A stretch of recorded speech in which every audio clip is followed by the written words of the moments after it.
New Mexico legalized growing, selling, and consuming cannabis for recreational use in 2021. But the state also set up rules and regulations for doing it. In the years since, the industry has become so big, regulators who work for the state's Cannabis Control Division say they need a better system to enforce the rules. Right now, if the division revokes a cannabis license, regulators lose authority to enter that facility, and they must refer everything over to law enforcement. Regulators say the law needs to change to give them more power when it comes to enforcement. They say they need to be able to conduct criminal investigations at farms and dispensaries rather than just act as inspectors, and they want the power to confiscate illegal and unsafe plants or products. Leaving enforcement up to cops hasn't worked because they haven't made cannabis law a top priority. That's what Clay Bailey, the superintendent of the Regulation and Licensing Department, told lawmakers during a committee hearing on October 16th last year. So enforcement is not happening swiftly. Todd Stevens, the state's cannabis division boss, spent a little time with me last week to lay out his case for a new enforcement bureau. We want to try to unburden those law enforcement partners that we work with and give it that authority back to us so they can focus on those while we focus on some of these cannabis-specific crimes that would have a potential to happen in the regulated market.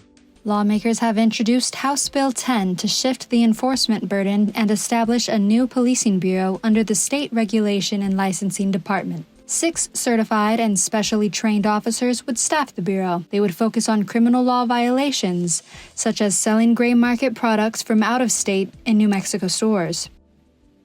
House Bill 10 sponsors are proposing $1.5 million to stand the new bureau up. 2 of the 5 sponsors of HB 10 have spoken about their vision for the future of cannabis regulation.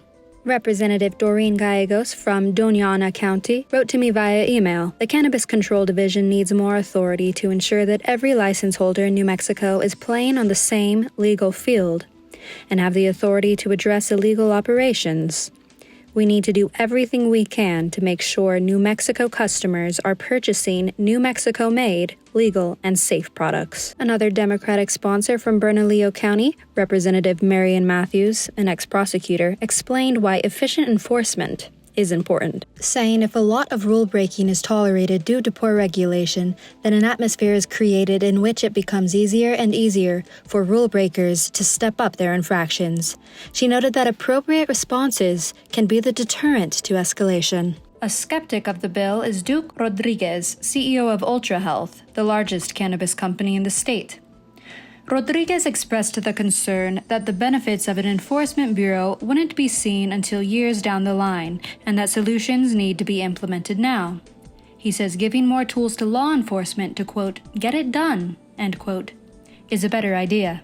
CCD Director Stevens explained the peace officers would be specialized in cannabis law, and we would still follow due process. We would still go get court orders. All of this would be done through orders from the court, whether we filed an injunction or a temporary restraining order. We are kind of the experts in this cannabis landscape. We're really doing this for the health and safety of New Mexico, as well as the help that this will give our good faith regulated business operators that are struggling against the illicit market. But most definitely it will help with public health and safety. Again, I urge anyone who is purchasing cannabis that is of the legal age, please purchase those at legally licensed establishments. You're getting safe, regulated, tested products. These products in the illicit market don't follow those and can be a danger to public health and safety.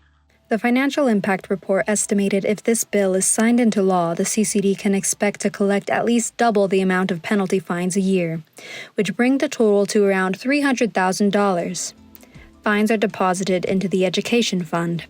For me, when I see legislation on cannabis, I think about the long history that our state and around the country we've had in battling the war on drugs and who really has been targeted during the war on drugs, especially in our communities, our Black, Indigenous, Latino communities that have been targeted. As this legislation moves forward, I'd really like to see from our RLD and from our Cannabis Control Department and how this will be regulated, that we are still pursuing justice in how we are regulating this industry and ensuring that we are not continuing to perpetuate this cycle that didn't work originally in how we're designing policy. Thank you.